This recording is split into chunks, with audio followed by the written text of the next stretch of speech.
All right. So, Shenay Perry, welcome. So happy to talk with you about your career, about the great work that you did this summer. For folks that don't know you, you are DC area DMV native. You are a retired WTA professional. You were ranked as high as 40 in the world singles.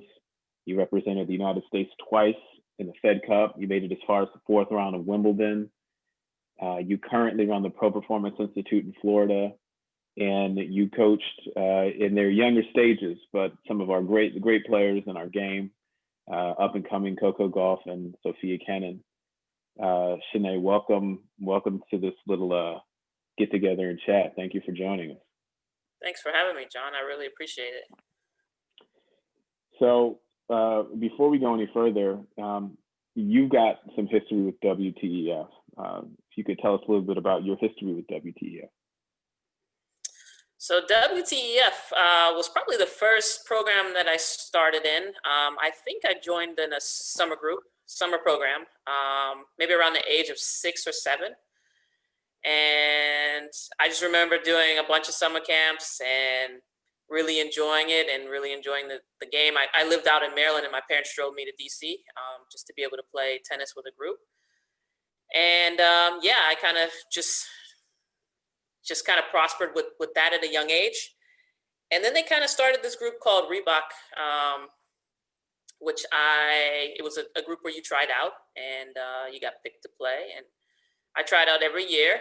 And fortunately for me, I made it every year. And I think I did that from ages maybe 7 to about 12 before I moved to Florida to kind of further my tennis a little bit more. So, you and I were talking a little bit, before this, and, just for folks watching, you weren't, chiseled by God to play tennis. One of the things we talked about is you just being, an ordinary kid that worked hard. And I think that there's a lot of merit in that. And certainly, I think it resonates with me, and hopefully it resonates, really well with our students and with our families. So, this summer, you started something that I think is very special, and something that when you and I talked, we hopped on right away. But that was a program called Serving for Change. Can you tell us a little bit about Serving for Change, and then as a follow-up to that, in your words, why you started it?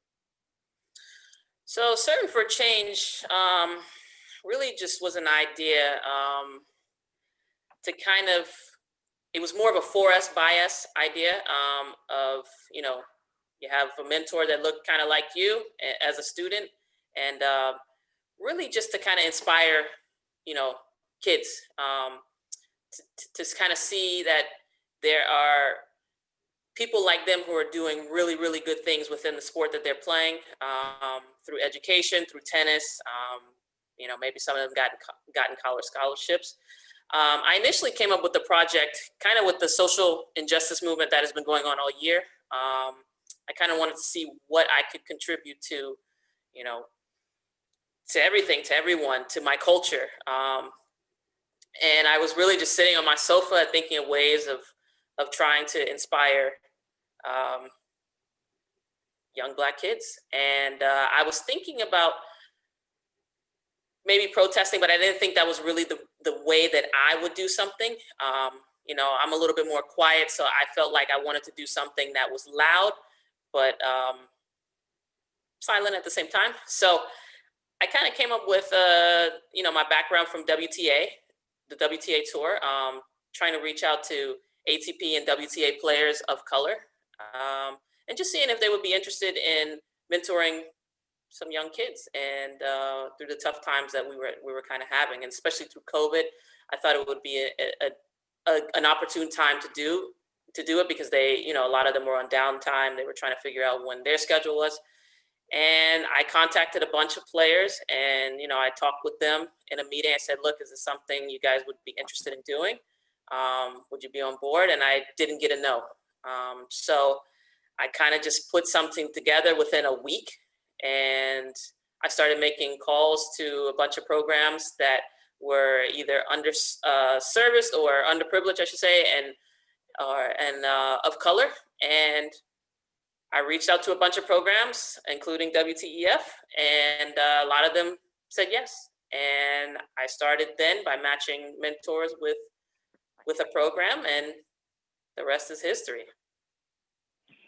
And I remember us connecting, and this was an obvious action step for us. There's a lot of discussion about, what to do and how to do it, but WTF has been doing so much of this work for the last 60 plus years, 65 years. So getting the call from you, someone that is an alum, someone that understands what's going on, it was easy for us to say, this is what we need to do. And recognizing in the moment, no one has all the answers. Everyone is feeling raw, the emotions are high, but it was so powerful for you to say, there's something that I can do. Can you tell us a little bit about, these interactions? So I think we had a group of 4 or 5 students from WTEF, and it was about 8 to 10 weeks.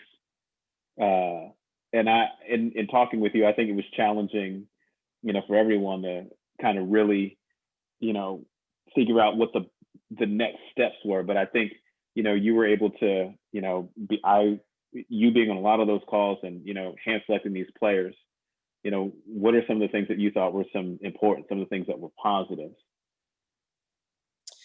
I mean, through seeing, I think positive was I probably met about 70 kids. I was on every call, just watching every mentor. And I think we ended up with the first session, I will continue it, but I think we ended up maybe about 13 mentors and 13 programs.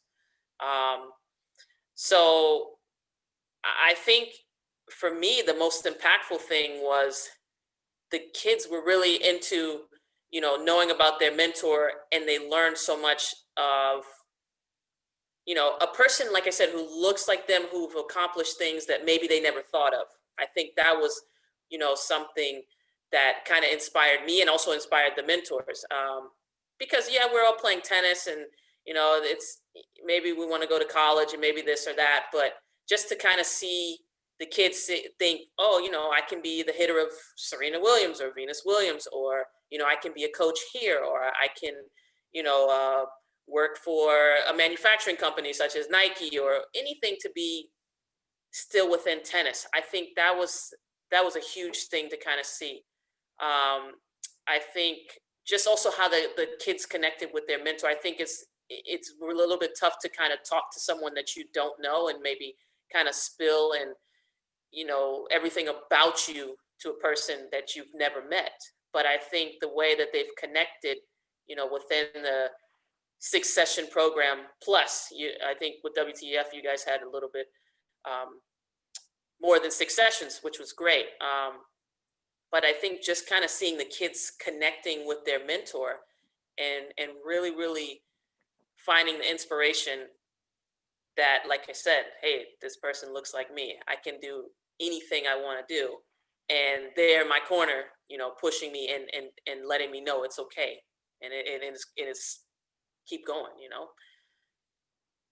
So I think that was inspired to me. And I don't think, on that piece of inspiration, I don't think enough can be said about how representation can inspire. And certainly in talking with our team that worked with you in the program and even some of the kids, being able to just see that it exists is powerful.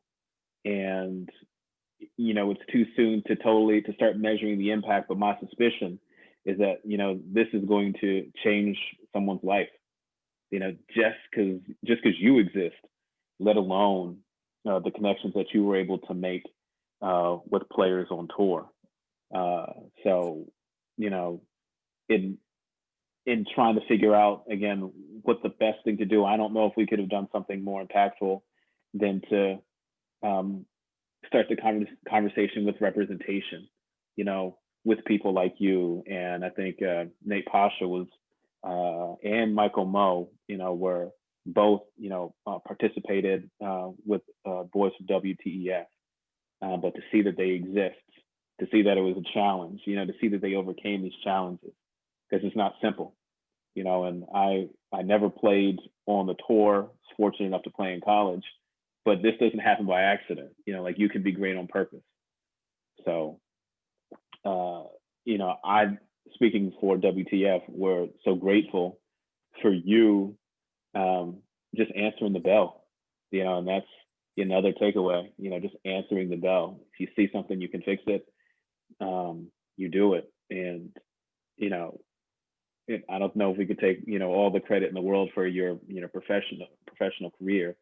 But certainly there's an element of pride that, someone like you, not just as a professional, but as a person was able to answer the call and say, no, there's something I can do. And it really, I think, just starts with those small steps. There's something I can do. So, this is, we were so honored that you, called us and that you considered, us as one of the programs that could use this. We're certainly excited, for the success and how you deepen your impact in the future.